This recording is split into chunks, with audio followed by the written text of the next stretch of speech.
Bir-birimizni anchadan beri yaxshi taniymiz, lekin birga o'tirib ichish imkoniyati ko'p bo'lmagan. Agar mening ashaddiy dushmanimga aylanmaganingda umrbod do'st bo'lib qolishimiz mumkin edi. Chunxayda sen bilan uchrashmagunimcha meni do'stim yo'q edi. O'shanda qilichbozlikni o'rgatishini so'raganding. Sen menga ilk bor do'st sifatida gapirgan odam eding. Sen tufayli ilk bor qaroqchi ekanimdan, o'zimdan nafratlana boshladim. Yunxuva xonimni deb o'rtamizdagi munosabatlar tobora iztirobli bo'lib bordi.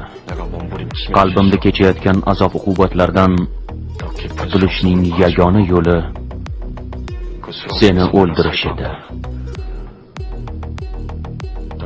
Uzoq do'stlik davrimizda bunday bemalol o'tirib gaplashishimiz imkoni bo'lmaganidan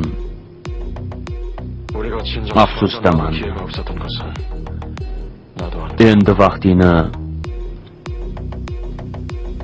zoyi ketkizma. Meni o'ldirib qo'ya qol.